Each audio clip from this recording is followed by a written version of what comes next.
Hello students, I will continue with the chapter Public Facilities.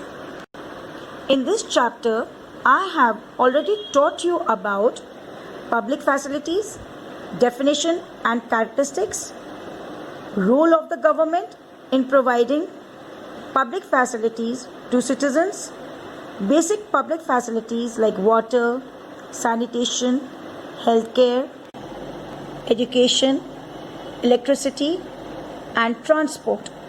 Today in this chapter I will teach you about funding for public facilities, privatization of public facilities, discrimination in the access availability of public facilities.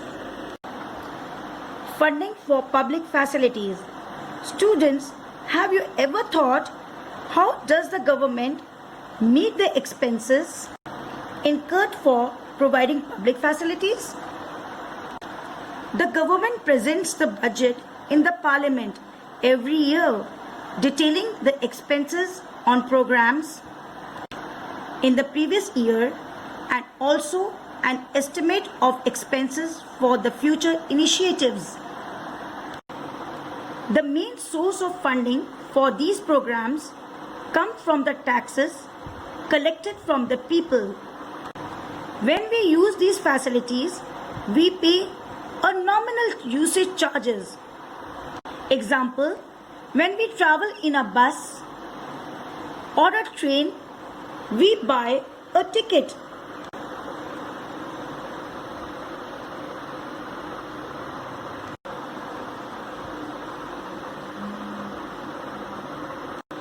And if we use electricity or water, the government sends us the bill to pay in the form of usage charges. Now, a question arises. If government privatize these facilities in order to cope the ever-rising demands and to manage them effectively, what will happen?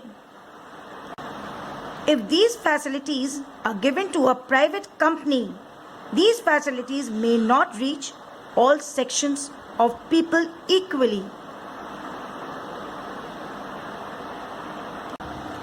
These private companies think and work for only profit.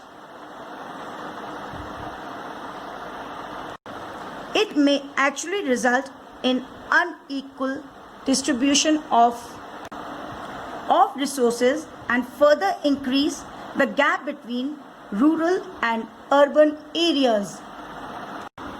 It is seen that some metro, larger cities and towns enjoy better facilities than rural areas. So, it is a duty of a government to see that every citizen of a country takes the benefit of such called public facilities. Now students, I hope you have understood the chapter Public Facilities very nicely. Now let us do the exercises given in this chapter. Choose the correct option. Number 1A. Which of the following is not a public facility? Construction of hospitals, construction of schools, construction of bars. The answer is construction of bars. Put a right over there. Now number B. Who is responsible for providing affordable public facilities to the people? The options are government, private contractors, banks. And the answer is government. Number C. The right to public facilities is derived out of right to freedom, right to life, right to equality. And the answer is right to life. Which organization has addressed the sanitation issues for the lower income groups? The options is R. Sukhi, Sulekha, Sulabh. And the answer is Sulabh. Now number E. The funding for public facilities come from number 1. Taxes paid by the people to the government. Number 2. Taxes paid by the government to its people. Number 3. None of the above. And the answer is taxes paid by the people to the government. Now let us do fill in the blanks. Number A. Dash areas have better amenities than dash areas. And the answer is urban areas have better amenities than rural areas. Number B.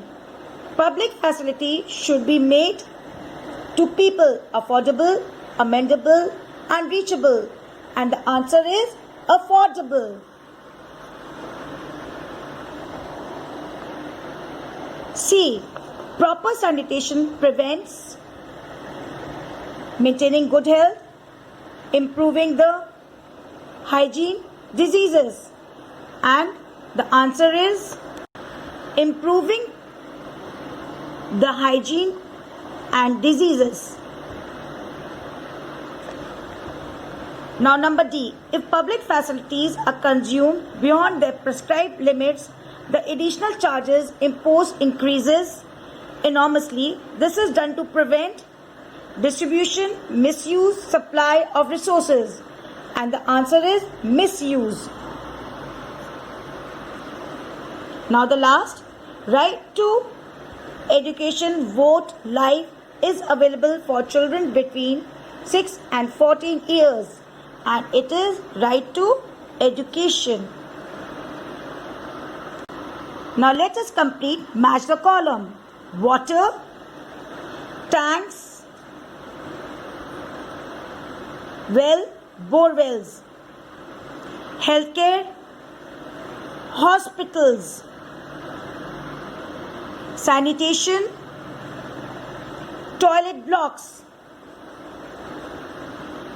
electricity, thermal, nuclear and renewable energy, public transport, metro rail project. Students, please complete these exercises in your book. Thank you.